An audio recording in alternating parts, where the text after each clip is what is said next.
الرحمن الرحيم الحمد لله رب العالمين والصلاة والسلام على أشرف الأنبياء والمرسلين نبينا محمد وعلى آله وصحبه أجمعين أما بعد السلام عليكم ورحمة الله وبركاته. Aujourd'hui, nous allons aborder ensemble une question de la plus haute importance et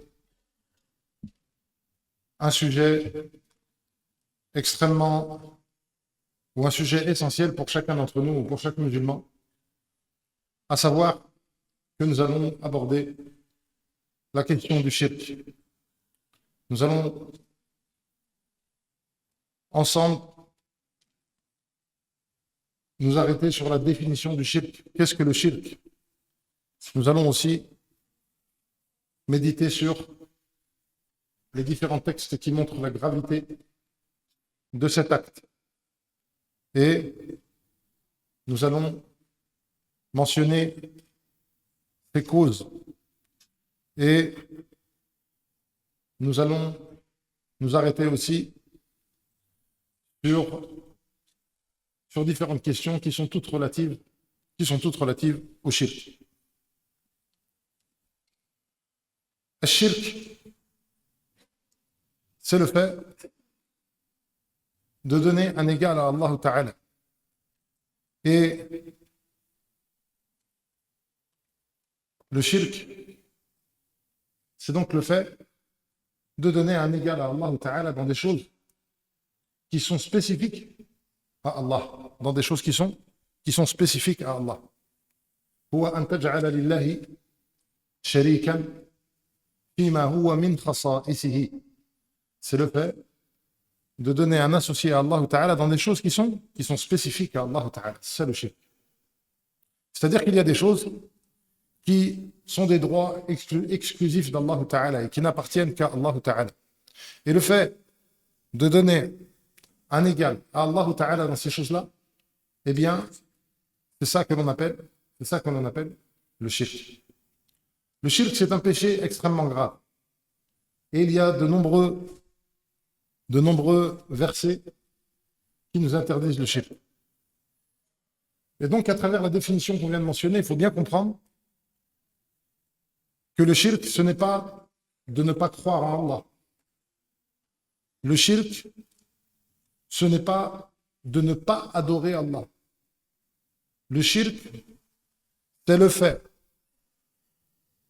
d'adorer avec Allah autre que lui.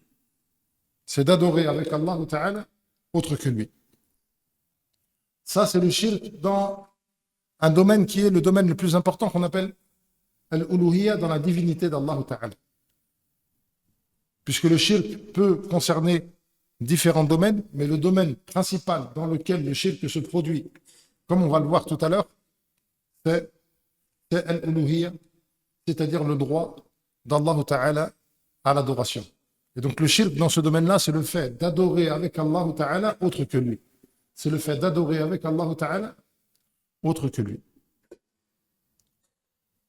Parmi les choses qui nous montrent la gravité du shirk, il y a le fait que la première interdiction dans le Coran, eh bien c'est une interdiction du shirk. La première interdiction que trouve le croyant lorsqu'il ouvre le livre d'Allah Ta'ala, eh bien c'est une interdiction de donner à Allah Ta'ala des associés dans l'adoration. Dans Surat al-Baqarah, après la première sourate du Coran qui est Surat al-Fatiha, puis ensuite le début de Surat al-Baqarah, il n'y a pas d'interdiction avant la parole d'Allah Ta'ala فَلَا تَجْعَلُوا لِلَّهِ أَنْدَادًا وَأَنْتُمْ تَعْلَمُونَ. Ne donnez donc pas à Allah Ta'ala des égaux alors que vous savez. Ce qui nous montre la gravité de ce péché, puisque ce péché-là est donc tellement grave que c'est la première chose qu'Allah Ta'ala nous interdit. Parmi les choses qui montrent aussi la gravité du shirk, il y a le fait que le shirk est une immense injustice. Comme cela est mentionné dans la parole de Luqman à son fils, comme le mentionne Allah Ta'ala. وَإِذْ قَالَ لُقْمَانُ لِابْنِهِ يَا بُنَيَّ لَا تُشْرِكْ بِاللَّهِ Inna shirka la zulmun azim. Et lorsque Luqman a dit à son fils, ô mon fils, ne commets pas le shirk, car le shirk est une grande injustice. Le shirk est donc un péché hideux et horrible, puisque c'est une immense injustice dès lors que le croyant, dès lors que l'être humain, que le serviteur donne le droit d'Allah Ta'ala, le Tout-Puissant, celui qui nous comble de bienfaits, celui qui est parfait, celui qui a les noms et les attributs les plus nobles. Et bien, du moment où on donne le droit d'Allah Ta'ala, créateur de toutes choses, maître de l'univers, et qu'on le donne à une créature faible, eh bien, on a commis la pire des injustices. Parmi les choses qui nous montrent aussi la gravité du shirk, il y a le fait que c'est un péché qu'Allah Ta'ala ne pardonne pas. Allah Ta'ala dit dans le Coran, Inna Allah la yaghfiru an yushraka bih wa yaghfiru ma duna dhalika liman yasha. Allah Ta'ala ne pardonne pas qu'on lui associe quoi que ce soit. Et il pardonne moins que cela à qui il veut. Donc si une personne meurt en ayant commis le shirk et sans s'en être repenti, eh bien, Allah Ta'ala ne lui pardonne pas. Inna Allah la yaghfiru an yushraka bihi wa yaghfiru ma duna dhalika liman yasha. Allah Ta'ala ne pardonne pas qu'on lui associe quoi que ce soit. Et il pardonne moins que cela à qui il veut.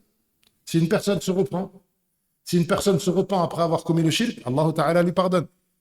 قل يا عبادي الذين أسرفوا على أنفسهم لا تقنطوا من رحمة الله إن الله يغفر الذنوب جميعا.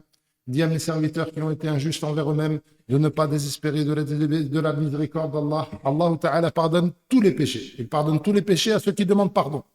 قل للذين كفروا إن ينتهوا يغفر لهم ما قد سلف. Dis à ceux qui ont mécru, si vous vous arrêtez, Allah Ta'ala vous pardonnera ce qui précède. Donc Allah Ta'ala pardonne à ceux qui se repentent, quel que soit leur péché. Mais si une personne meurt sans avoir demandé pardon, sans s'être repenti, eh bien, ce péché-là, le shirk, Allah Ta'ala ne le pardonne pas. Parmi les choses qui montrent aussi la gravité du shirk, il y a le fait que Allah Ta'ala interdit le paradis à ceux qui l'ont commis. إنه من يشرك بالله فقد حرم الله عليه الجنة ومأواه النار وما للظالمين من أنصار. Celui qui commet le shirk, Allah Ta'ala lui interdit définitivement le paradis. ومأواه النار, et son refuge sera l'enfer. وما للظالمين من أنصار, et les injustes n'auront pas de refuge. Et c'est ce qu'indique aussi le hadith que rapporte Abdullah ibn Mas'ud radiyallahu anhu, lorsqu'il dit que le prophète sallallahu alayhi wa sallam a dit Man mata wa huwa yad'u lillahi niddan dakhala an-nar. Celui qui meurt en ayant donné et attribué un égal et un associé à Allah Ta'ala, eh bien celui-ci entrera en enfer. C'est-à-dire que le paradis lui est interdit et qu'il restera éternellement en enfer. Parmi les choses qui nous montrent aussi la gravité du shirk, il y a le hadith que rapporte Abdullah ibn Mas'ud radiyallahu anhu, lorsqu'il demanda au prophète sallallahu alayhi wa sallam Ayyu dhanbi a'zam, quel est le pire des péchés? Le prophète sallallahu alayhi wa sallam dit An taj'ala lillahi niddan wa qad khalaqak, c'est que tu donnes à Allah Ta'ala un associé alors qu'il t'a créé. Et il y a aussi le hadith que rapporte Abu Bakrah dans le recueil de l'imam al-Bukhari et de l'imam Muslim rahimahum Allah. Il mentionne que le prophète sallallahu alayhi wa sallam a dit Ala unabbi'ukum bi akbaril kaba'ir. Voulez-vous que je vous informe du pire des péchés, du plus grave des grands péchés? Faqalu bala ya Rasulallah. Ils répondirent Si ya Rasulallah, nous voulons que tu nous en informes. Et le prophète sallallahu alayhi wa sallam a commencé en disant Al-ishraku billah. C'est le fait de donner un associé à Allah Ta'ala. Wa uququl walidain, et le fait de mal se comporter envers ses parents. Wa qawlu zur, et les faux témoignages. Et donc, ici, on voit que le premier péché par lequel le prophète sallallahu alayhi wa sallam a commencé, eh bien, c'est al-shirk, al-ishraku billah. Le fait de donner à Allah Ta'ala un associé, le fait de donner à Allah Ta'ala un égal dans ce qui fait partie de ses spécificités, dans ce qui n'appartient qu'à Allah Ta'ala. Donc le shirk est le pire des péchés. Ayyu dhanbi a'zam, quel est le pire des péchés? Le prophète sallallahu alayhi wa sallam dit An taj'ala lillahi niddan wa qad khalaqak. Que tu accordes à Allah Ta'ala un associé, un égal, alors qu'Allah Ta'ala t'a créé. Et ici, on a la référence à cette injustice qui est le shirk, puisque c'est Allah Ta'ala qui nous a créés, et donc le fait d'aller adorer celui qui ne crée pas, le fait d'aller adorer celui qui ne comble pas de miséricorde, le fait d'aller adorer autre qu'Allah Ta'ala est un péché hideux et est le pire des injustices et la pire des ingratitudes. Parmi les textes qui montrent la gravité du shirk, il y a le fait aussi que le shirk annule les œuvres. Le shirk annule les œuvres. Allah Ta'ala dit ولقد أوحي إليك وإلى الذين من قبلك لئن أشركت ليحبطن عملك. Il a été révélé à toi et à ceux qui t'ont précédé. Si tu commets le shirk, tes œuvres seront vaines. Et regardez ici, Allah Ta'ala s'adresse au prophète. وَلَقَدْ أُوحِيَ إِلَيْكَ. Et nous t'avons révélé à toi. وَإِلَى الَّذِينَ مِنْ قَبْلِكَ. Et à ceux qui t'ont précédé.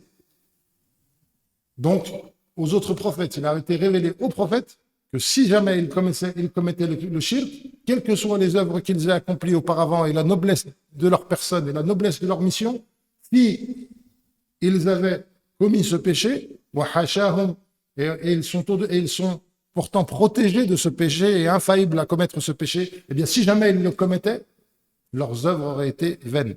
Alors que dire d'autres personnes qui n'ont pas atteint ce rang? Et Allah Ta'ala dit aussi وَقَدِمْنَا إِلَى مَا عَمِلُوا مِنْ عَمَلٍ فَجَعَلْنَاهُ هَبَاءً مَنْثُورًا. Et nous sommes venus aux œuvres qu'ils avaient accomplies, et nous en avons fait de la poussière éparpillée. Pourquoi est-ce qu'ils sont devenus poussière éparpillée? Eh bien, parce qu'ils ont commis le shirk, et donc leurs œuvres se sont retrouvées sans valeur. Parmi les choses qui montrent la gravité du shirk, il y a le fait que le shirk est une insulte envers Allah Azza wa Jalla, est une insulte envers Allah Ta'ala, un manque de respect et un manque d'estime envers Allah Azza wa Jalla. Puisque le fait de délaisser l'adoration du Tout-Puissant, du Tout-Miséricordieux, de celui qui pourvoit, de celui qui possède les cieux et la terre, et d'aller adorer autre qu'Allah Azza wa Jalla, eh bien c'est un manque de respect envers Allah. C'est un manque d'estime envers Allah. C'est pour ça que dans Surat Yusuf, Allah Ta'ala dit قُلْ هَذِهِ سَبِيلِي, dit ceci est ma voie. أَدْعُو إِلَى اللَّهِ, j'appelle à Allah, j'appelle à l'unicité d'Allah, j'appelle à adorer Allah Ta'ala seul. أَنَا وَمَنِ اتَّبَعَنِي, moi et ceux qui me suivent. وَسُبْحَانَ اللَّهِ وَمَا أَنَا مِنَ الْمُشْرِكِينَ. Et subhanallah, je ne fais pas partie des mushrikin. Subhanallah, le mot subhanallah, il consiste ou il signifie élever Allah Ta'ala au-dessus de tout ce qui ne convient pas. C'est pour ça que ça vient du terme sabaha. Sabaha qui veut dire éloigner. Et parfois on l'utilise pour le terme nager, puisque la personne qui nage s'éloigne. Donc le mot sabaha, ça veut dire éloigner. Et at-tasbih, c'est donc le fait d'éloigner, de mettre Allah Ta'ala au-dessus de ce qui ne convient pas. C'est pour ça que parfois en français, vous le trouvez traduit en disant pureté à Allah Ta'ala. Pureté à Allah, c'est-à-dire Allah Ta'ala est au-dessus de leurs propos. Wa subhanallah, et gloire à Allah. Allah Ta'ala est au-dessus de ce qu'ils prétendent. Wa subhanallah, gloire à Allah. Il ne convient pas que nous faisions du shirk, que nous tombions dans le shirk. Donc, wa subhanallahi wa ma ana min al-mushrikin, et gloire à Allah, je ne fais pas partie des mushrikin, cela signifie, ce mot-là est utilisé ici, parce que le shirk est un manque de respect envers Allah. Subhanallah. Allah Ta'ala est au-dessus de cela. Subhanallahi wa subhanahu wa ta'ala amma yushrikun. Allah Ta'ala est au-dessus de ce qui lui associe. Et parmi les choses qui nous montrent aussi que le shirk est un manque de respect et un manque d'estime envers Allah Ta'ala, il y a la parole d'Allah Ta'ala lorsqu'Allah Ta'ala dit à propos de l'un de ses prophètes qui s'adressa à son peuple: Aifkan alihatan dunallahi turidun. Voulez-vous une autre divinité, une fausse divinité en dehors d'Allah Ta'ala? Fama dhannukum bi rabbil alamin. Que pensez-vous donc du Seigneur de l'univers? Quelle mauvaise pensée vous avez à propos d'Allah Ta'ala lorsque vous vous dirigez vers autre que lui pour l'invoquer et pour l'adorer. C'est pour cela aussi que lorsque Nuh s'adressa à son peuple qui a commis le shirk, il leur a dit Ma lakum la tarjuna lillahi wa qara. Qu'avez-vous à ne pas respecter Allah Ta'ala? Car le shirk est un manque de respect envers Allah Ta'ala, est un manque d'estime envers Allah Ta'ala. Celui qui aime Allah Ta'ala, qui le glorifie, qui le vénère, n'ira pas adorer autre que lui, ne vouera aucune adoration à autre que lui.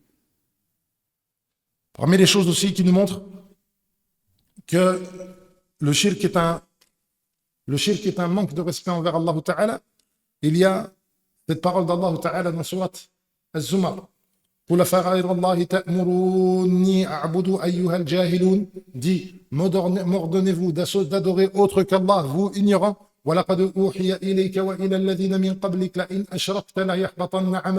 Alors qu'il t'a été révélé à toi et à ceux qui t'ont précédé, si tu commets le shirk, tes œuvres seront vaines. Non, adore Allah. Et fais partie de ceux qui sont reconnaissants. Ils n'ont pas estimé Allah Ta'ala à sa juste valeur. Le shirk commence par le fait de penser le mal d'Allah Ta'ala. Le shirk commence par le fait de ne pas estimer Allah Ta'ala comme il se doit. Parce que si une personne pense le bien d'Allah, elle n'ira pas demander à autre qu'Allah. Si une personne pense qu'Allah Ta'ala est le plus miséricordieux des miséricordieux, alors pourquoi est-ce qu'elle va demander à un wali dans une tombe ou à une créature faible? Si il pense qu'Allah Ta'ala entend ses invocations et qu'Allah Ta'ala va l'exaucer, donc il pense le bien de son Seigneur, pourquoi donc irait-il chercher la miséricorde d'autre qu'Allah Ta'ala? C'est pour ça que le tawhid, l'unicité d'Allah Ta'ala dans l'adoration, eh bien, c'est une preuve d'amour pour Allah Ta'ala. Tout comme le shirk est un manque d'amour envers Allah Ta'ala. ومن الناس من يتخذ من دون الله أندادا. Il y a parmi les gens certains qui prennent des égaux en dehors d'Allah Ta'ala. يحبونهم كحب الله. Ils les aiment comme ils aiment Allah. والذين آمنوا أشد حبا لله. Mais les croyants, eux, aiment plus qu'Allah, aiment plus Allah Ta'ala qu'eux. Ils aiment plus Allah Ta'ala qu'eux parce que du moment où celui qui commet le shirk partage son amour entre Allah Ta'ala et autre que lui, eh bien celui qui ne voue son amour qu'à Allah Ta'ala a un amour bien plus fort. Et donc le tawhid est une marque d'amour, alors que le shirk est un manque d'amour, et que le shirk est un manque de respect. وَمَا قَدَرُ اللَّهَ حَقَّ قَدْرِهِ. Ils n'ont pas adoré ou ils n'ont pas estimé Allah Ta'ala comme il se doit. Parmi les choses qui nous montrent les dangers du shirk, il y a le fait que le shirk est source d'échec, source de défaite, source de malheur. Même si parfois l'être humain pense avoir toutes les causes pour réussir, même si l'être humain pense parfois avoir toutes les causes pour réussir, eh bien s'il commet le shirk, il est livré à lui-même, à cet être faible, à cet être faible qu'il est, où il est livré lui-même, il est livré à celui à qui il a commis le shirk. C'est pour ça que dans un hadith, le prophète sallallahu alayhi wa sallam dit Man ta'allaqa tamimatan wukila ilayh. Man ta'allaqa shay'an wukila ilayh. Celui qui s'accroche à un pendentif, qui accroche un talisman, il sera livré à ce talisman. Que ce talisman donc le protège, alors qu'il est inutile, qu'il n'a aucun pouvoir. Alors que celui qui compte sur Allah Ta'ala, qui délaisse ses causes, qui délaisse ce shirk-là, eh bien il est le plus fort, il a la meilleure des protections. وَمَنْ يَتَوَكَّلْ عَلَى اللَّهِ فَهُوَ حَسْبُهُ. Celui qui compte sur Allah, Allah lui suffit. Donc le muwahhid est sauvé par Allah Ta'ala, est protégé par Allah Ta'ala, alors que celui qui commet le shirk, eh bien il est livré à ses idoles qu'il a adorées, il est livré à sa propre personne, il est livré à ce pendentif par lequel il a voulu être protégé. وأن له أن يحميه هذا الشيء الحقير. Et comment est-ce que une chose aussi méprisable, qu'on pourrait dénigrer et qui est faible, eh bien, pourrait bien le protéger contre Allah Ta'ala. Et ça, on le voit notamment dans le récit de Nuh alayhi salam. Dans le récit de Nuh alayhi salam, Allah Ta'ala mentionne un déluge immense qui s'est abattu sur la terre. Et Allah Ta'ala dit à propos de Nuh, وَحَمَلْنَاهُ عَلَى ذَاتِ أَلْوَاحٍ وَدُسُرٍ. Nous l'avons transporté sur des planches et des clous.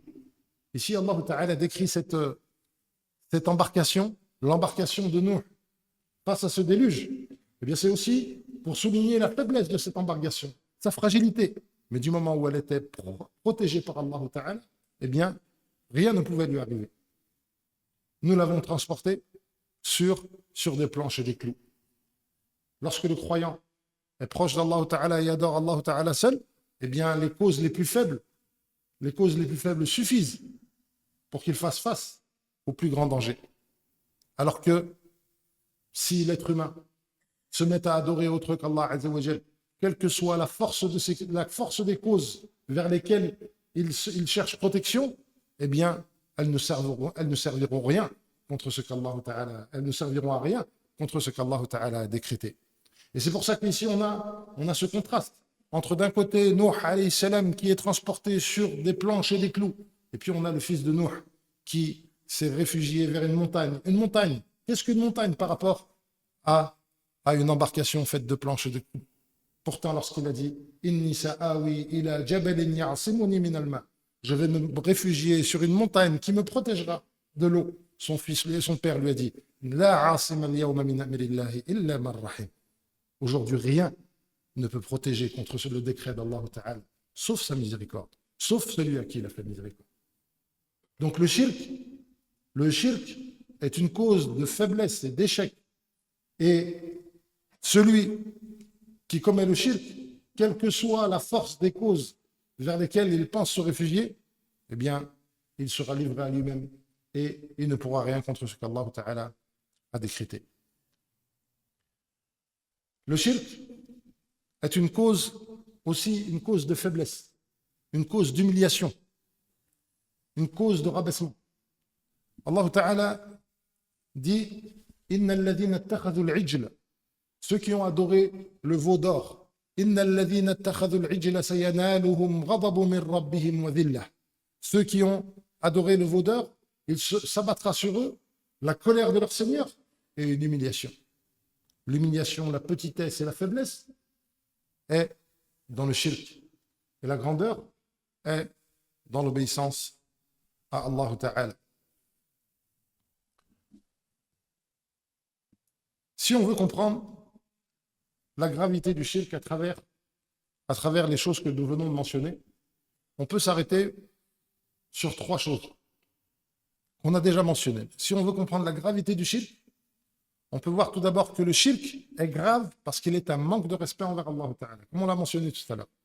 Il est si grave parce que c'est un manque de respect envers Allah Ta'ala. Il est si grave ensuite, la deuxième chose, il est si grave parce que c'est une injustice. C'est la pire des injustices, comme on l'a vu tout à l'heure, dans la parole de Luqman. Ya bunayya la tushrik billah, inna ash-shirka la dhulmun 'azim. Oh mon fils, ne commets pas le shirk. Le shirk est certes une grande injustice. Ça, c'est la deuxième chose. Donc pourquoi est-ce que le shirk est si grave? Parce que c'est un manque de respect envers Allah. Deuxièmement, parce que c'est la pire des injustices. C'est donner le droit du Tout-Puissant à la créature qui est faible. C'est la pire des injustices. Et la deuxième chose, ou la troisième chose, c'est que c'est une révolte contre ce qu'Allah Ta'ala nous a ordonné.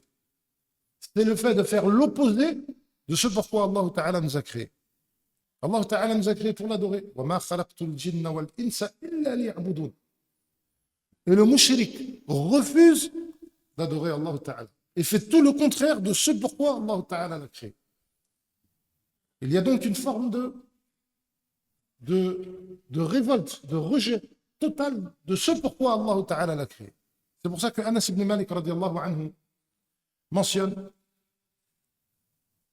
يقول أنس بن مالك رضي الله عنه أن الله تعالى يقول لأهون أهل النار عذابا لو أن لك ما في الأرض من شيء كنت تفتدي به قال نعم قال فقد سألتك ما هو أهون من هذا وأنت في صلب آدم أن لا تشرك بي فأبيت إلا الشرك.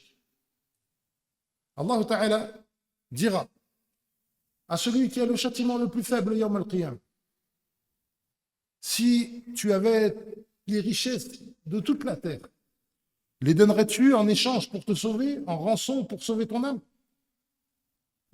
Si tu avais tout ce qu'il y a sur terre, tu donnerais tout pour être sauvé? L'homme dira oui. Mais Allah dira, et pourtant je t'ai demandé moins que cela. Je t'ai demandé, lorsque tu étais dans les reins de Adam, eh bien je t'ai demandé de ne pas commettre le shirk, et tu as refusé, et tu t'es entêté à faire le shirk.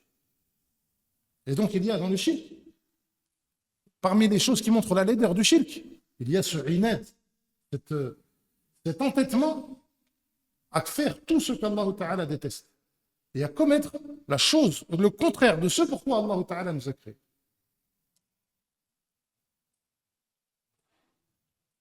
Le shirk, c'est donc quelque chose qui est extrêmement grave et dont les dangers sont immenses.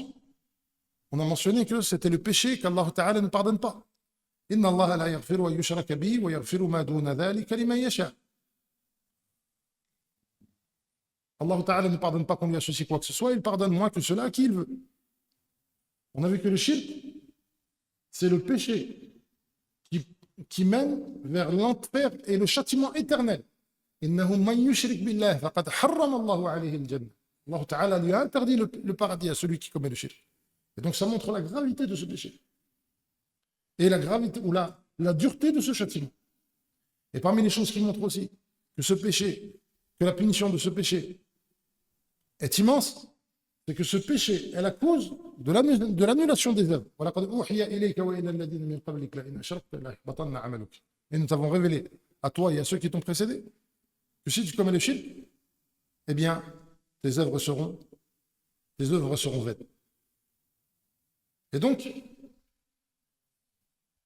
quand le croyant médite et réfléchit à la gravité et à la laideur de ce péché et à la dureté de son châtiment, eh bien, il doit éprouver une grande peur contre cela.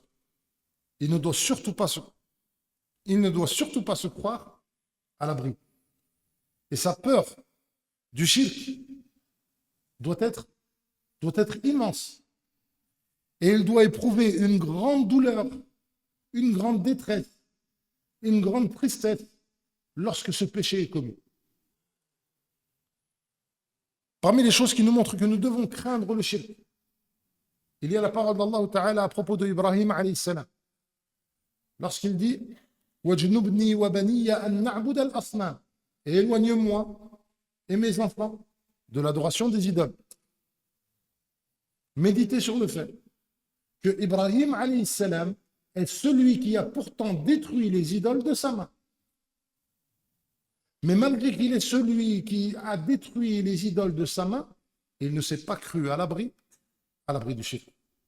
Et il a demandé à Allah Ta'ala de le protéger, lui et sa descendance, contre le shirk. Alors si Ibrahim alayhi salam a craint le shirk pour lui-même et pour sa descendance, alors comment pourrions-nous nous croire à l'abri? C'est pour ça que Ibrahim al-Taymi, rahimahullah ta'ala, fait partie des savants des premières générations, a dit وَمَنْ يَأْمَنُ الْبَلَاءَ بَعْدَ إِبْرَهِيمَ. Et qui se croit à l'abri? Qui peut se croire à l'abri après Ibrahim alayhi salam? Parmi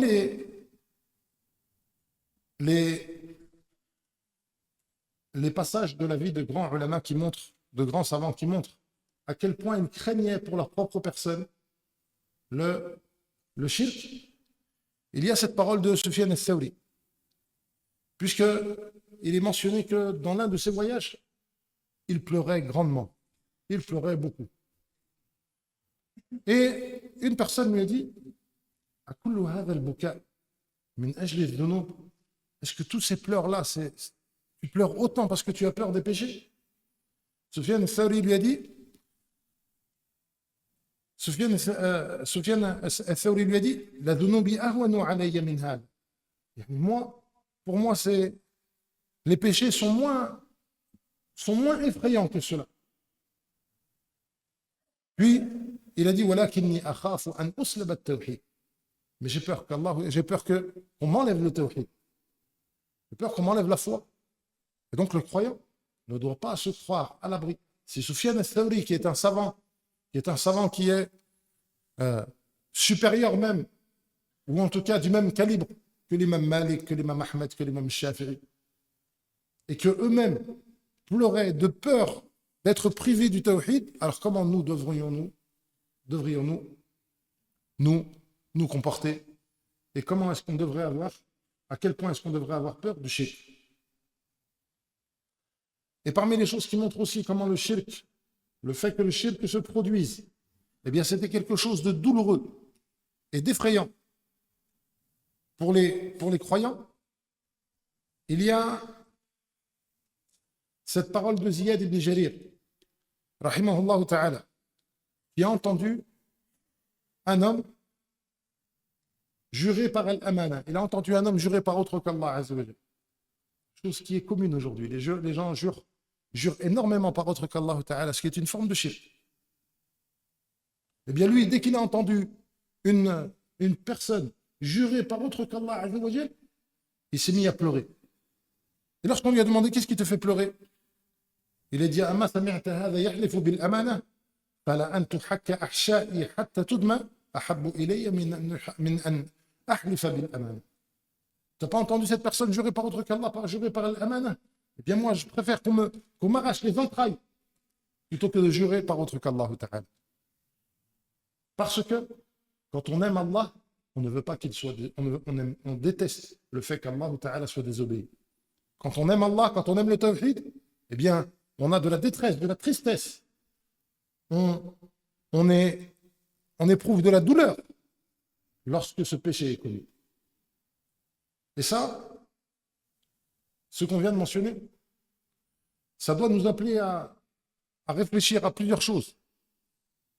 Et à comprendre que si ces pieux prédécesseurs, si ces savants des premières générations éprouvaient autant de douleur lorsque Allah Ta'ala était désobéi ou lorsque le shirk était commis, comment est-ce que l'un d'entre nous pourrait passer des heures à regarder des personnes commettre des péchés, commettre du shirk, sans éprouver de douleur et de tristesse dans son cœur? Combien de ces personnes en vogue sur les réseaux sociaux ne font ou passent leur temps à jurer par autre qu'Allah? Et comment est-ce qu'on peut les regarder avec agrément, avec attention, alors qu'ils commettent un péché horrible? La deuxième chose que ces paroles nous montrent, c'est que nous devons bien comprendre que quels que soient les cours qu'on ait faits sur le tawhid, eh bien, on ne doit surtout pas se croire à l'abri. Et que les personnes qui viennent et qui nous disent le tawhid, on a compris, ou de toute façon aujourd'hui, telle et telle forme de shirk ne peut plus se produire.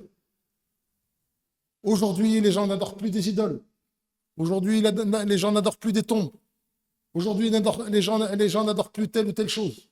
Eh bien, tout cela, c'est l'une des plus grandes ruses de Satan.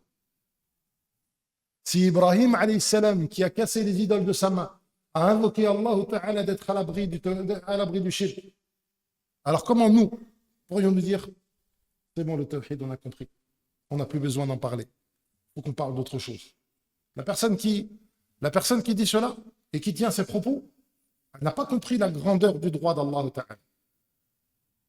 Il n'a pas estimé Allah Ta'ala assez pour comprendre l'horreur de ce péché. Et en plus de cela, il se leurre, il se trompe en pensant que le shirk ne se produit pas autour de nous. Le shirk se produit dans les paroles de certaines personnes, dans les paroles de musique qu'écoutent les plus jeunes, dans les traditions que font les plus anciens ou que font certains. Le shirk se produit. Le shirk se produit dans les croyances de certaines personnes. Et le fait de penser que le shirk ne se produit pas, eh bien, c'est une chose qui est complètement fausse. Et même s'il ne se produisait pas, eh bien, on devrait le craindre. Et on devrait continuer de l'enseigner. Car l'enseigner, c'est vénérer Allah Ta'ala. C'est révérer Allah Ta'ala. Et c'est parler de la grandeur, de l'unicité, de la grande miséricorde et de la perfection d'Allah Ta'ala.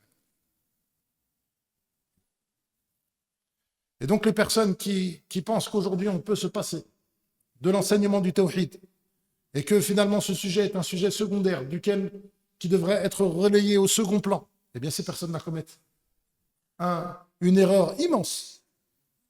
Après qu'Allah Ta'ala, après que le prophète sallallahu alayhi wa sallam ait passé des années et des années à appeler au tawhid à Mecca, face à l'oppression, aux tortures, aux difficultés, quelles qu'elles soient, aux insultes, aux moqueries, eh bien après toutes ces années passées à la condamnation du shirk et à l'appel à Allah Ta'ala, il y a un verset qui descend à Médine après de nombreuses années et qui dit « Fa'lam » sache, annahu la ilaha illallah. Sache que nul n'est digne d'être adoré en dehors d'Allah. Imaginez-vous en train de nous recommander cette parole. En train de nous recommander cette parole. Sache que nul n'est digne d'être adoré en dehors d'Allah. On aurait peut-être de la réticence à se dire, mais pourquoi est-ce que tu me dis sache? Moi je le sais déjà. Alors qu'Allah Ta'ala l'a révélé à son prophète sallallahu alayhi wa sallam, imam al-muwahhidin, celui qui a le plus concrétisé le tawhid de toute la création. Fa'lam annahu la ilaha illallah. Et lorsqu'on médite sur ces versets, eh bien on se doit de comprendre l'importance de ce principe qui est le tawhid. Comme on l'a mentionné, l'importance de ce principe qui est le tawhid et la gravité de ce péché qui est le shirk. Comme on l'a mentionné, le shirk, ce n'est pas de ne pas croire en Allah. Le shirk, ce n'est pas de ne pas adorer Allah Azza wa Jalla. Ça aussi, bien sûr, c'est extrêmement grave. Mais c'est extrêmement rare. C'est extrêmement rare.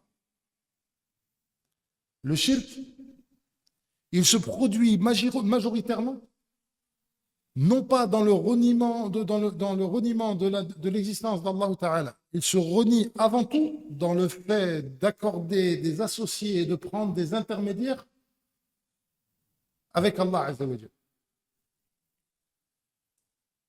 C'est pour ça et c'est ainsi que se produisait le shirk des premiers. Le shirk des premiers. Les premières générations, leur shirk n'était pas de ne pas croire en Allah. Ils croyaient en Allah. Le shirk des premiers qui ont combattu aussi, qui se sont entêtés à combattre le prophète sallallahu alayhi wa sallam et qui ont refusé de dire la ilaha illallah, leur shirk n'était pas de ne pas croire en Allah Azza wa Jalla. Ce n'était pas de penser que leurs idoles créent. Non. Si tu leur demandes qui vous a créé, ils diront c'est Allah. Ils savent que c'est Allah Ta'ala qui crée. Ils savent que c'est Allah Ta'ala qui pourvoit. Ils savent que c'est Allah Ta'ala qui donne la vie et la mort. Ils savent que c'est Allah Ta'ala qui gère l'univers. Mais ils ont pris des intermédiaires entre eux et Allah Azza wa Jalla. Ils ne se sont pas adressés à Allah Ta'ala directement dans leurs invocations.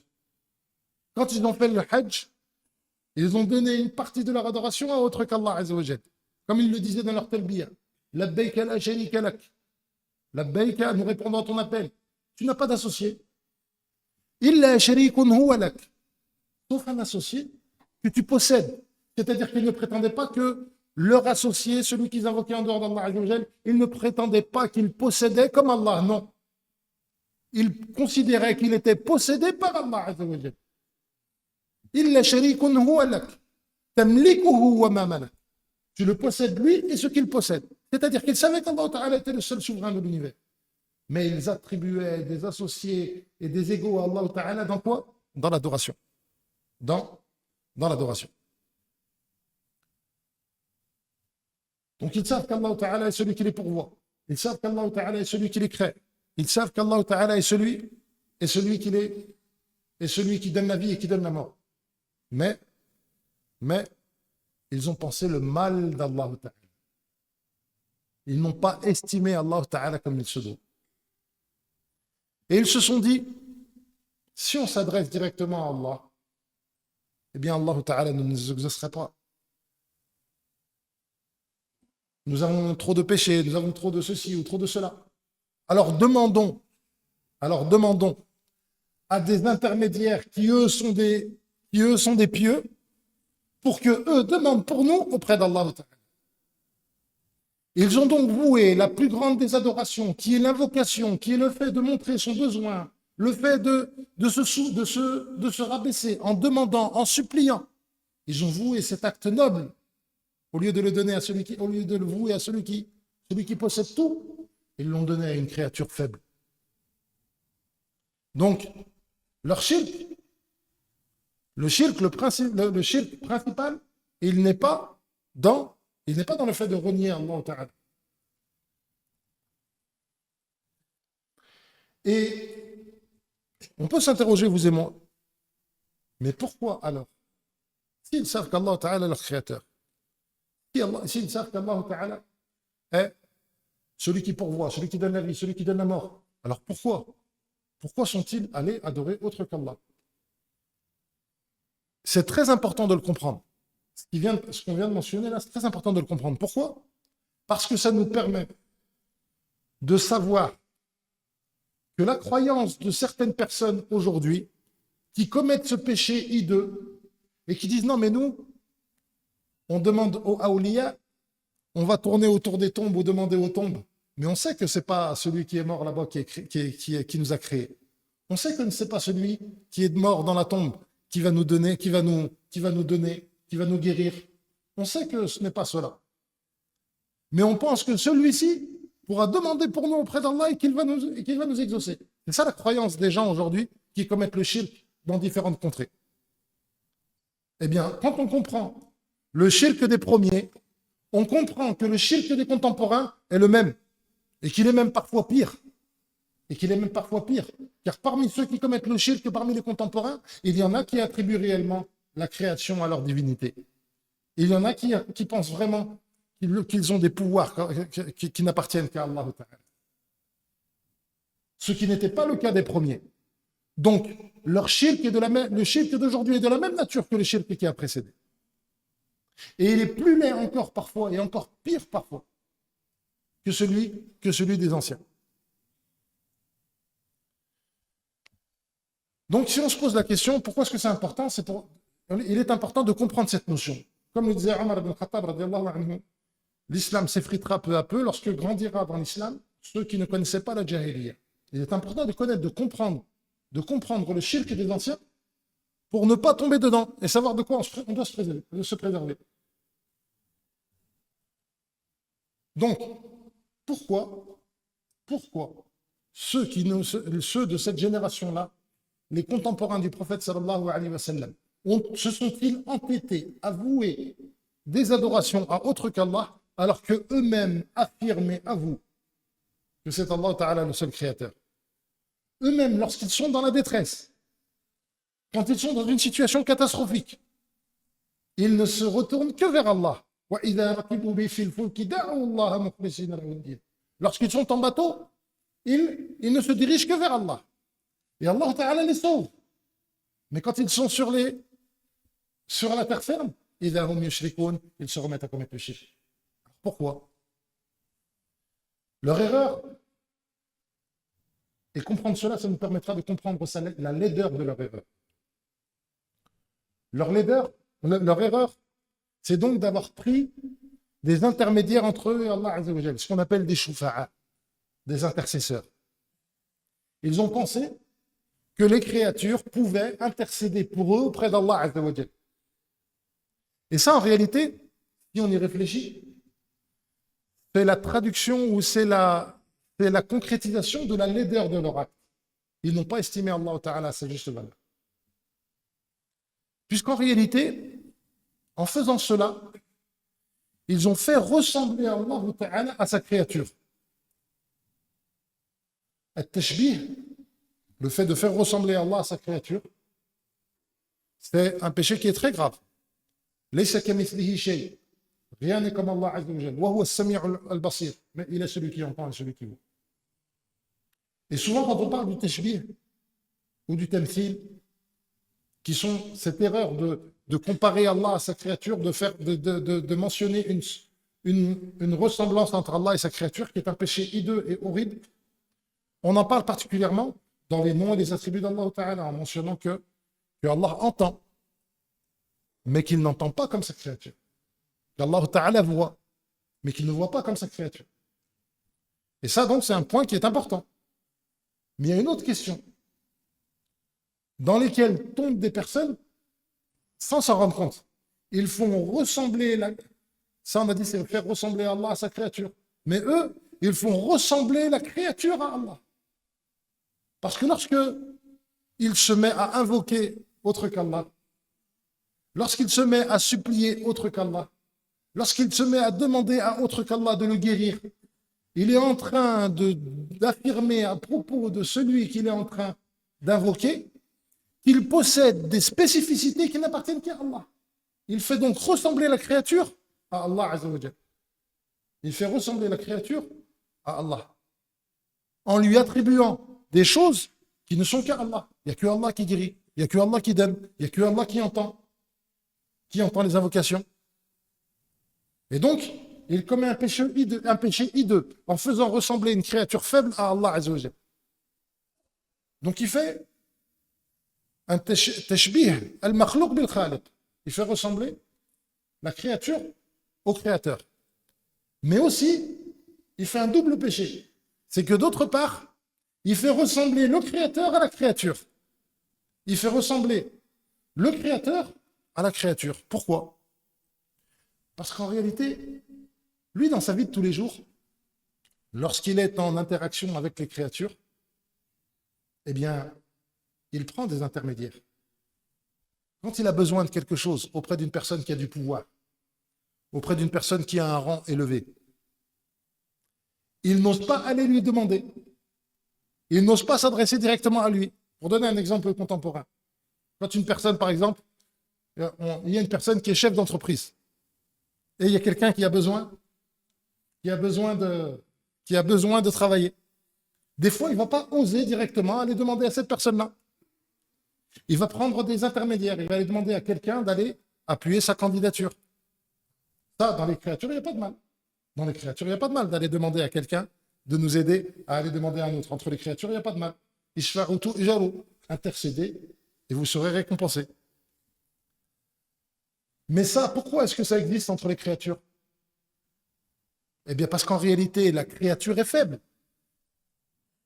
C'est-à-dire que si moi, je ne vais pas voir directement, si je ne vais pas voir directement le chef d'entreprise, pourquoi je ne vais pas le voir directement?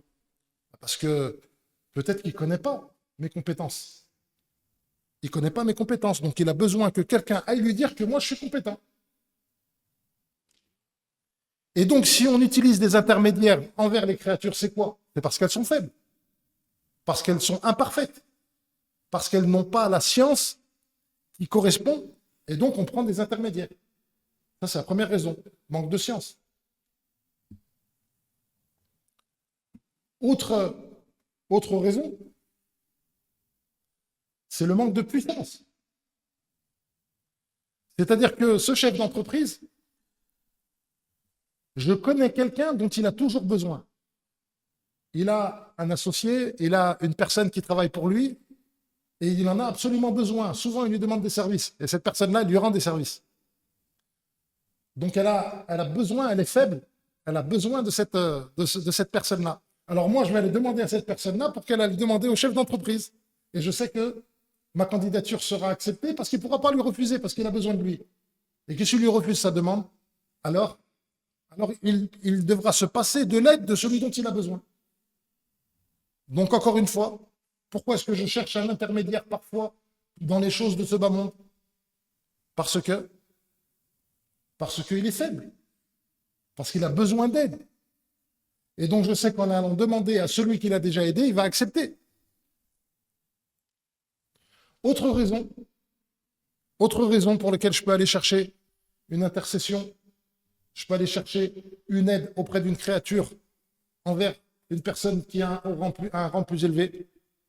Ça peut être parce que cette personne-là, c'est pas une personne qui veut le bien. Le chef d'entreprise, c'est pas une personne généreuse.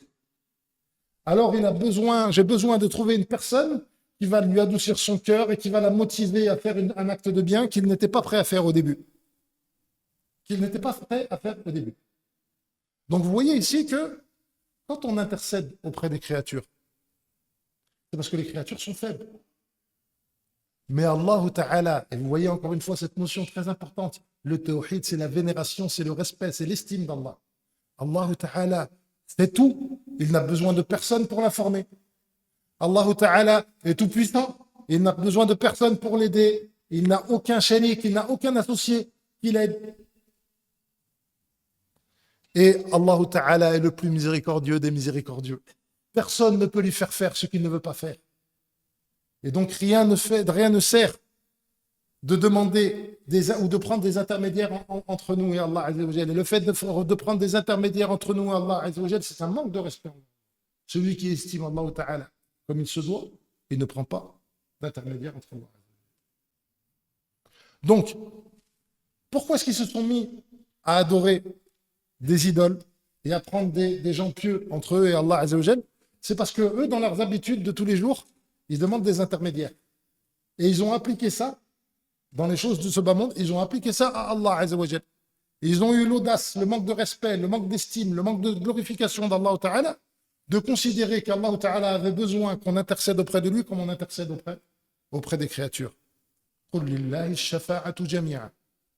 Allah Ta'ala possède toute la shafa'a. Allah Ta'ala, personne ne peut lui demander de shafa'a sans que lui-même l'autorise. مَنْ ذَا الَّذِي يَشْفَعُ عِنْدَهُ إِلَّا بِإِذْنِهِ. Personne ne peut demander d'intercession sans son autorisation. Lorsque les gens viendront Yawm al-Qiyamah et qu'ils chercheront l'intercession et qu'ils demanderont à des prophètes, ils iront voir les plus nobles prophètes pour qu'ils demandent à Allah Ta'ala que le jugement se fasse. Ils vont aller voir le prophète Mohammed sallallahu alayhi wa sallam.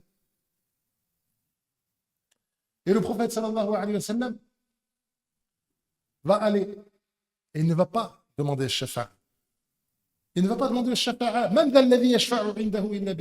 Personne ne peut demander le shafa'a auprès d'Allah sans sa permission. Alors le prophète sallallahu alayhi wa sallam va se prosterner. Et Allah Ta'ala va lui enseigner des éloges qu'il ne connaissait pas.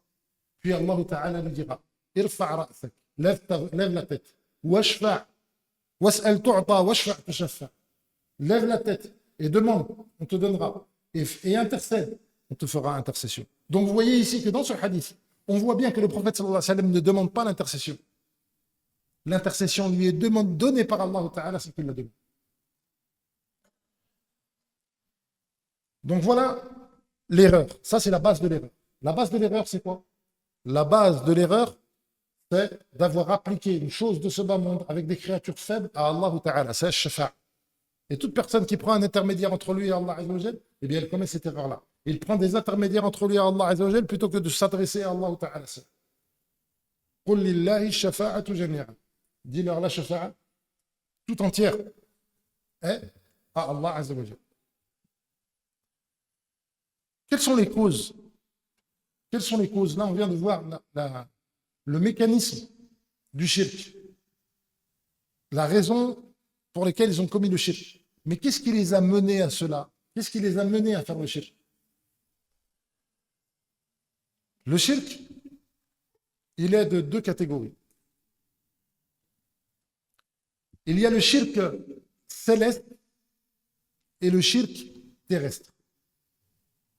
Quand on regarde le shirk à travers l'histoire, il y a deux formes de shirk. Il y a un shirk céleste et un shirk terrestre. Qu'est-ce qu'on veut dire par shirk céleste? Shirk céleste, c'est-à-dire qu'il y a certains peuples qui ont exagéré à propos des astres qui sont dans les cieux et qui leur ont voué des adorations en dehors d'Allah. Et ça s'est produit dans quel peuple? Le peuple de Ibrahim alayhi salam. Le peuple de Ibrahim alayhi salam, qui se sont mis à adorer des astres en dehors d'Allah. Et puis il y a un autre shirk, qui est le shirk terrestre. Si le shirk du peuple d'Ibrahim était principalement d'exagérer à propos des astres dans les cieux, eh bien, il y a une autre forme de shirk, qui est le shirk terrestre, et qui est le fait d'exagérer à propos des créatures. À propos des créatures. Et notamment à propos des créatures pieuses. Et c'est de cette manière-là que le shirk s'est produit dans le peuple de Noé. Donc, dans le peuple d'Ibrahim, le shirk a consisté à faire une exagération à propos des astres. Dans le peuple de Noé, le shirk a consisté à faire des exagérations à propos des créatures, à propos des êtres pieux. C'est pour ça que Ibn Abbas radiallahu anhuma rapporte qu'il y avait entre Adam et Noé 10 générations, tous étaient sur le tawhid. Tous étaient sur le tawhid. Puis dans le peuple de Noé, il y avait des gens pieux. Quand ils sont morts, Satan est venu les voir. Et il leur a dit, ces gens-là faisaient de belles actions, faisaient de bonnes œuvres. Alors faites des statues à leur effigie, à leur image, non pas pour les adorer, mais pour vous rappeler des bonnes œuvres qu'ils faisaient, et qu'ainsi vous pourrez les imiter. Ils ont fait cela, ils ont obéi à Satan, mais ils ne les ont pas adorés au départ. Puis Satan, lorsque ces gens sont morts, et qu'on avait oublié pourquoi ces idoles leur étaient faites, eh bien, il est revenu les voir et leur dit, vos ancêtres les adoraient en dehors d'Allah et ils étaient exaucés. Et c'est pour ça que Noé a son peuple. C'est pour ça que le peuple de Noé a répondu à Noé, وقالوا لا تذرن آلهتكم ولا تذرن ودا ولا سواعا ولا يغوث ويعوق ونسر. Et ils ont dit, ne délaissez pas vos idoles, ne délaissez pas Wad, wa Suwa', wa Yaghouth, wa Ya'ouq, wa Nasr. Ça veut dire quoi? Wad, wa Suwa', wa Yaghouth, wa Ya'ouq, wa Nasr. Ce sont les noms de personnes pieuses qui étaient dans le peuple de Noé. Lorsqu'ils sont morts, ils ont fait des statues pour les imiter. Puis ensuite, ils se sont mis à les adorer. Et ici, on voit à la fois comment est-ce que le shirk se produit, et on voit le danger de l'exagération à propos des pieux, et on voit aussi le danger des représentations humaines comme les statues, puisqu'elles sont une voie qui mène vers le shirk. Et c'est pour ça que le prophète sallallahu alayhi wa sallam, notre religion dans sa perfection, elle ferme les portes du shirk terrestre et du shirk céleste. Notre religion, c'est la pureté du monothéisme. C'est la concrétisation du summum du tawhid. Le prophète sallallahu alayhi wa sallam a interdit ou a fermé les portes qui mènent vers le shirk céleste. Comment? Eh bien, il nous a interdit de prier aux heures où le soleil se lève et aux heures où le soleil se couche. Parce que ce sont des moments où les gens adorent le soleil. Et du fait que faire les mêmes actes que cette ressemblance dans les actes du corps peut mener à une ressemblance dans les actes du cœur, eh bien le prophète sallallahu alayhi wa sallam a fermé cette voie-là et il nous a interdit de prier après le lever du soleil et de prier avant son coucher. Donc notre religion magnifique, parfaite, Allah Ta'ala dans sa grande sagesse nous a ordonné, nous a interdit de prier à ces moments-là. Pourquoi? Parce qu'à ce moment-là, il y a des gens qui exagèrent à propos des astres. Et donc pour ne pas leur ressembler, même si on adore Allah Ta'ala seul, eh bien pour ne pas leur ressembler, Allah Ta'ala nous a fermé cette voie. Deuxième porte fermée dans notre religion, l'exagération à propos des pieux. Le prophète sallallahu alayhi wa sallam disait, La tutruni kama atratil nasara Isa ibn Maryam. N'exagérez pas à mon propos comme les chrétiens ont exagéré à propos de Isa ibn Maryam, de Isa, le fils de Maryam. Innama ana abdun, je ne suis qu'un serviteur. Faqulu abdullahi wa rasuluhu. Alors dites que je suis le serviteur d'Allah et son messager. Parmi les choses qui nous montrent que notre religion ferme la porte du shirk, il y a le fait qu'il est interdit de prier sur les tombes ou en direction des tombes. Cela aussi, ou il est interdit aussi de construire sur les tombes, de construire sur les tombes. Il est interdit aussi de construire des lieux d'adoration sur les tombes. Pourquoi? Pour fermer la porte du shirk.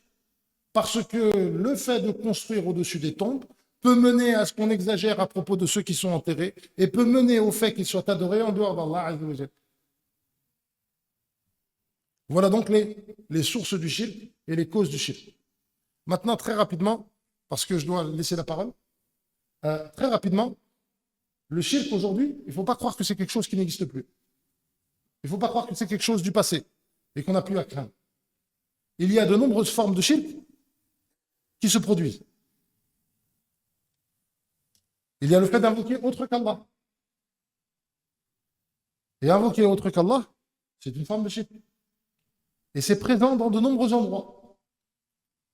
De nombreuses personnes dans des pays musulmans ou autres commettent ce péché immense, qui est de vouer l'adoration à autre qu'Allah. Et parfois, s'ils ne commettent pas cette grande forme majeure de shirk, qui est le fait d'invoquer autre qu'Allah, ils commettent une forme mineure du shirk, qui ne fait pas sortir de l'islam, mais qui peut mener vers le grand shirk, et qui est le fait de rechercher à invoquer auprès de la tombe. Il y a une différence. Il y a des personnes qui adorent celui qui invoque celui qui est dans la tombe, il a commis le plus grand shirk, le shirk akbar.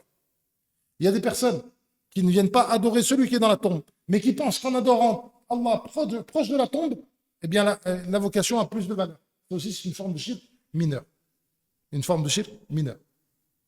Parmi les formes de shirk présentes à notre époque, il y a la sorcellerie.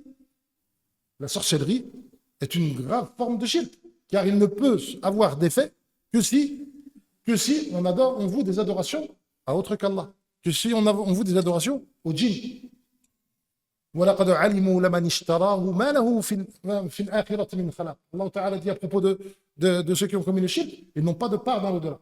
De ceux qui ont commis la sorcellerie, ils n'auront aucune part dans l'au-delà. La sorcellerie est donc une forme de shirk. Et le sihr se produit dans nos sociétés. Le sihr est même embelli dans nos sociétés. Il est même encouragé dans nos sociétés à travers des contenus divertissants et autres.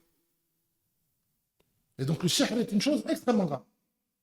Parmi les formes de shirk qu'il y a à notre époque, il y a le fait de jurer par autre qu'Allah. Jurer sur sa mère, jurer sur la Mecque, jurer par autre chose qu'Allah Azza wa Jal, eh bien, c'est une forme de shirk. Man halafa min bighayrillah faqad ashrak.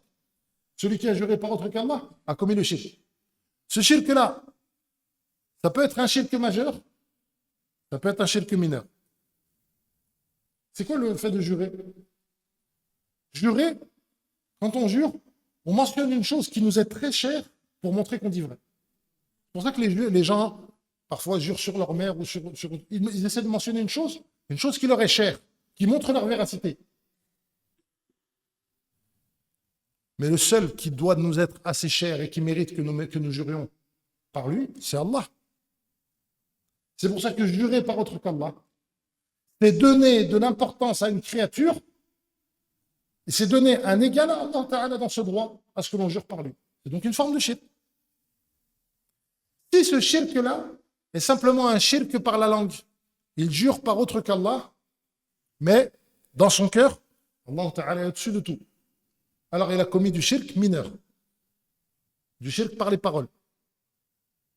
Mais si lui, il s'est mis à jurer par autre qu'Allah Azza wa Jal, parce que pour lui, il craint celui par lequel il jure autant qu'Allah, il l'aime autant qu'Allah, alors à ce moment-là, ce shirk-là est du shirk majeur.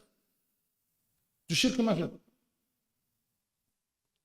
Parmi les formes de shirk contemporaines, il y a l'astrologie, le fait de prendre en considération les signes astrologiques, de lire l'horoscope. Celui qui le lit sans y croire, il a commis un gravissime péché. Celui qui lit en y croyant, il a commis le shirk. Parmi les formes de shirk contemporaines, il y a aussi les pendentifs, les talismans. Et pareil, on dit à propos de cela, comme ce qu'on a dit à propos de jurer par autre qu'Allah. Si une personne met un talisman, une main de fatma, ou un collier d'une forme ou d'une autre, et qu'il pense que ce collier-là le protège, tout comme Allah protège. Il protège de manière indépendante. Alors il a commis le shirk majeur. Il fait sortir de l'islam. Par contre, s'il pense que ce collier est la cause pour qu'Allah Ta'ala le protège, alors à ce moment-là, il a commis du shirk mineur. Parce qu'il a affirmé à propos d'une chose que c'est une cause, alors que ce n'en est pas une. Alors que ce n'en est pas une. Bien sûr, par rapport au jurement et par rapport au talisman, jurer par la parole d'Allah, jurer par le Coran, ce n'est pas du shirk. Parce que le Coran est la parole d'Allah. La parole d'Allah est un de ses attributs. Donc, jurer par le Coran, ce n'est pas jurer par autre qu'Allah. Ce n'est pas donner à une créature plus d'importance que ce qu'on donne à Allah. Voyez. Quant au talisman, dans lesquels il y a des versets du Coran, ici, il y a une divergence entre les ulama, parmi les compagnons du prophète sallallahu alayhi wa sallam. Certains l'autorisaient et certains l'interdisaient. Et le mieux, c'est de l'éviter. Comme c'était l'avis de Abdullah ibn Mas'ud et des compagnons et des élèves de Abdullah ibn Mas'ud, qui fait partie des plus grands savants. Ils détestaient toute forme de tama'im, min al-Qur'an ou min ghayrihi, qu'elle soit faite avec le Coran ou non. Mais il y a une divergence entre les ulama à propos de cette question. J'arrête avec cela.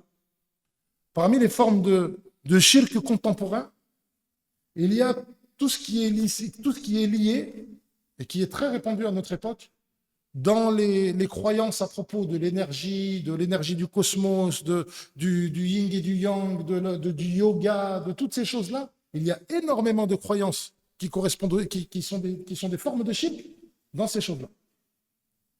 Et donc, il faut y prendre garde et s'en éloigner. Je termine simplement avant de laisser la parole, de laisser la parole au frère. On a passé plusieurs jours ensemble, pour la plupart d'entre vous, à se retrouver dans les maisons d'Allah Ta'ala ou d'autres endroits pour apprendre notre religion, pour évoquer Allah Ta'ala, pour que nos foi augmentent. Et ça, on doit tout d'abord prendre conscience que c'est un immense bienfait qu'Allah Ta'ala nous a accordé. Immense bienfait qu'Allah Ta'ala nous a accordé et que l'on doit préserver. Cette foi, c'est la plus belle chose qu'Allah Ta'ala nous a donnée. C'est mieux que l'argent.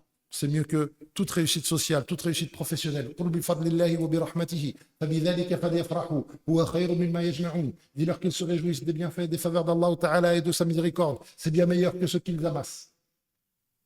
Si les gens amassent ou courent après les biens, eh bien nous, on s'est retrouvés ici pour adorer Allah Azzawajal, pour parler d'Allah Ta'ala. Et ça, c'est une grande faveur qu'on doit préserver. On doit y préserver, on doit la préserver, ça veut dire qu'on doit y faire attention. On ne doit pas l'exposer à tout ce qui pourrait la diminuer, à tout ce qui pourrait nous la faire perdre. C'est la chose la plus noble que nous possédons. C'est la chose la plus chère que nous possédons. Quand on possède une chose chère, on essaie de la protéger. On ne se croit jamais à l'abri. On a peur de tout danger. Deuxièmement, c'était un grand bienfait qu'Allah Ta'ala nous a permis d'apprendre.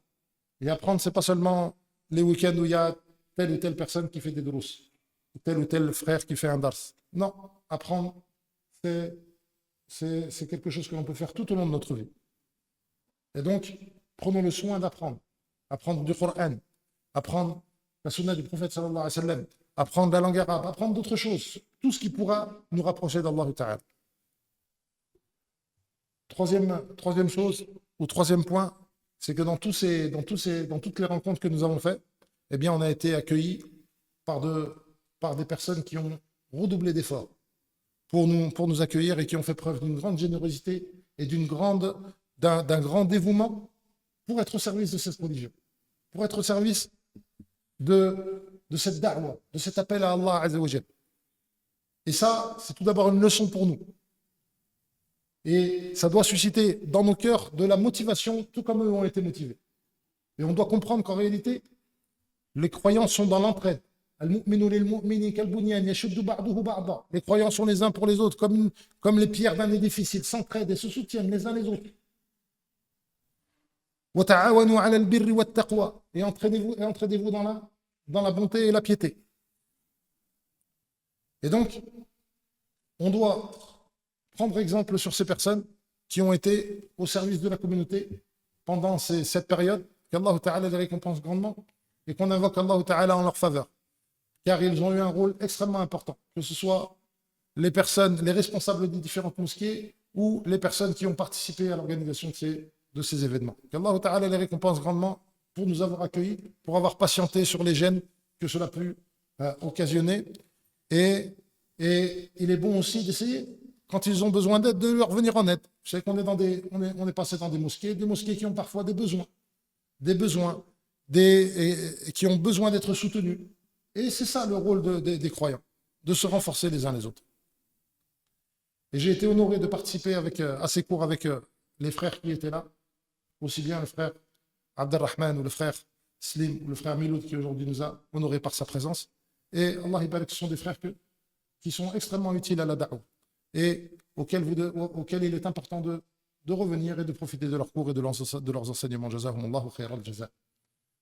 Barakallahu fikum. Je vais laisser la parole au frère qui a peut-être quelque chose à mentionner. qu'Allah Ta'ala accepte nos œuvres. Sallallahu alayhi wa sallam yataqabbala minna wa yaj'ala a'malana kullaha khalisatan liwajhihi al-karim. Wa nas'aluhu subhanahu wa ta'ala أن يثبت قلوبنا على دينه اللهم ثبت قلوبنا على دينك يا مقلب القلوب ثبت قلوبنا على دينك يا مقلب القلوب ثبت قلوبنا على دينك يا مقلب القلوب ثبت قلوبنا على دينك واصرف قلوبنا لطاعتك اللهم تقبل أعمالنا واجعل أعمالنا كلها خالصة لوجهك الكريم اللهم زدنا علما اللهم زدنا علما ربنا زدنا علما ونسأل الله عز وجل أن يغفر لنا ويتقبل منا وأن يوفقنا لكل ما يحبه ويرضاه ويجعل آخر كلامنا من الدنيا لا إله إلا الله. Qu'il fasse que la dernière parole que nous prononçons de ce monde, c'est la ilaha illallah. نسأل الله عز وجل أن يشفي مرضانا ومرضى المسلمين ويرحم موتانا وموتى المسلمين. اللهم من كان مبتلا منا فعافه وارزق له العافية. ونسأل الله عز وجل أن يصلحنا ويصلح ذريتنا وبارك الله فيكم. صلى الله وسلم على نبينا محمد وعلى آله وصحبه أجمعين.